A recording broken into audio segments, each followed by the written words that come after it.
'Cause it's $1 million universe.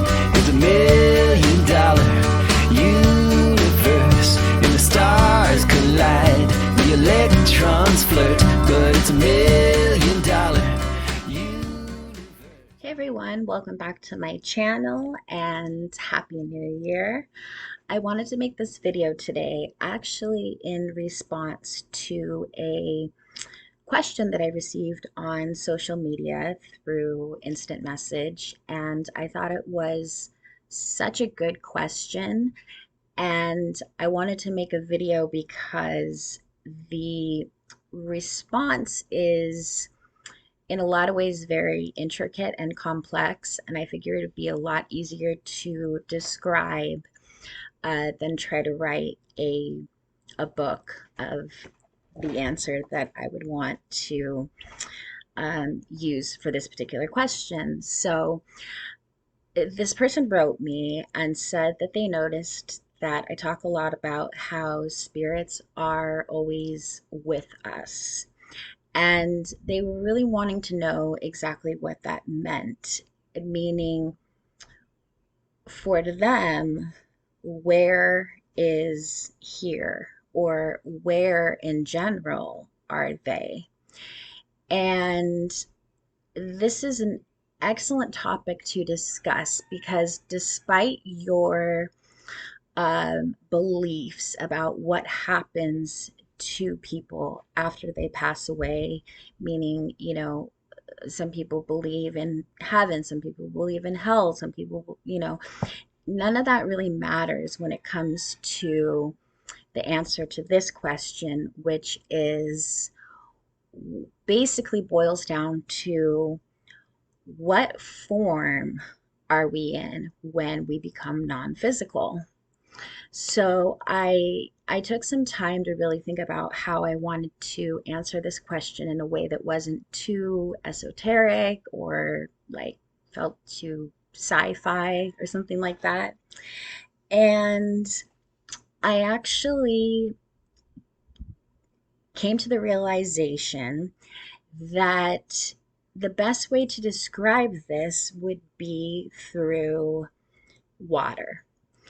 And water in its different forms, right? So, for instance, if we are boiling a pot of water for our tea or our ramen or whatever, our our water heats up and the molecules start to move so quickly that that's what creates the steam essentially. And once the steam dissipates, the water still exists. Those molecules still exist. They didn't just die or disappear, they simply transition into vapor, water vapor. So now the molecules have gone from when we had it in our pot from the very beginning, from a dense place, and then that got heated up and those became faster moving molecules, or you could also consider it a vibration, a faster vibration. So then they became less dense. And even once the steam has turned into vapor again, that's not something that disappears. It actually never ceases to exist because it gets, you could say, reabsorbed into our atmosphere and eventually will end up as a part of the sky and into the clouds, where again it'll change forms again and turn back into rain and turn back into something dense like water. So again, there's never a time where it's just gone. And that relates to us and death.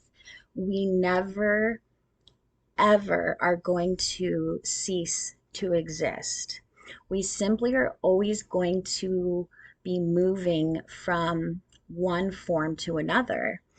And the only reason that we cannot see spirit is because they are vibrating just like the water molecules at such a high speed that they are essentially like vapor, right? Which is invisible mostly.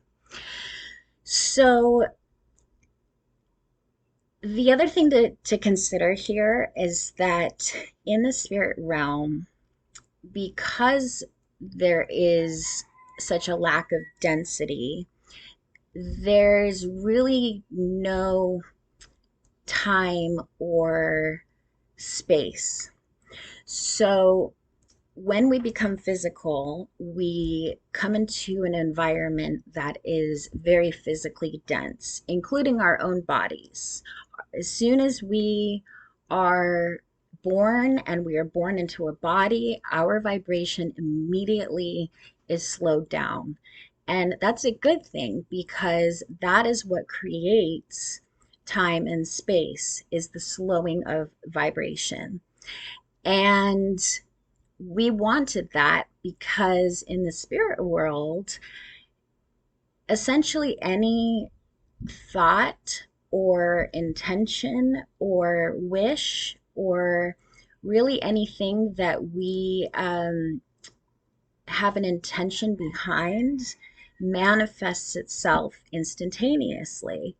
Now, this can be great, or maybe it can be not so great, but we wanted the opportunity to sort of mold the clay. We wanted the opportunity to come into a physical environment where we knew we had a lot more density and we knew that we had that time and space in between our thought and the manifestation of that vibration, essentially.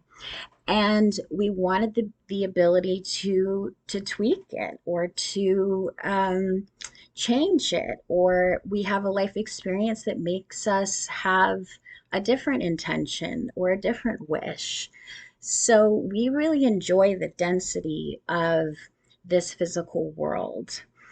So as far as spirit is concerned, you can think about it like when I'm doing medium readings, I am very much with whoever I am working with, whatever spirits I'm working with. I feel them very strongly.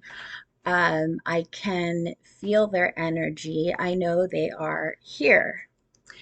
However, my client, they also are having an exchange with their relatives at the same time as I am. So essentially, these spirits are in the same place and the same time as they are with me and as they are with my client. So it really all has to do with the density of what form we're in. And as physical humans, we're here and we have a slowing down of time and space. When we are non physical, we exist in a place where our vibration, our frequency is so high, is going so fast that we simply are invisible. However, again, because whatever intentions we think or we have are instantaneously produced, that means that we are able to go comfort a loved one, or that can be summoned from us if we have a loved one who is thinking about us and needing our guidance and our love. We're there immediately because we someone has summoned that from us. But we also can have our own fun and enjoyment in the spiritual world and do things that we enjoyed doing while we were physical, just in a different way, just in a different form. So there's a very, very thin veil between life and death, physical and non-physical. And most people, a lot of people tend to think that once we pass away, we have gone somewhere and that we're not accessible necessarily all the time or any time. I myself used to think that before I really understood being a medium and those answers. I really used to think that my relatives were somewhere else, and that if I had a visitation dream, that that was something that was extremely rare and I was so lucky to have. Little did I know how capable my relatives are of producing absolute miracles and showing themselves in pictures and all kinds of things. Really, the possibilities are endless when it comes to your ability to interact with your loved ones in spirit and their ability to show you how present they actually are. The third thing I'll add to this really quickly is another way I describe it is that their world and our world exist simultaneously. So again, it's when that water gets boiled and then it turns into steam and then it turns into vapor. It's not like the vapor has gone now somewhere to heaven. It very much exists and it becomes a part of everything in our world. And that's very much the way that spirit exists. And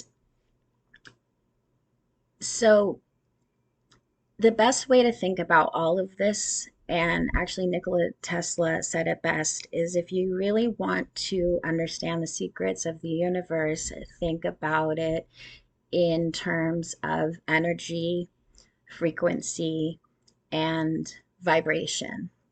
And really that, if you come from that vantage point, that really is going to provide so many of the things that you are curious about, and especially when it comes to spirit, because they really are just energy, frequency, vibration in another form, in a faster moving frequency, one that is moving so fast that, as far as our physical eyes are concerned, they are invisible. But that doesn't mean that they're not here.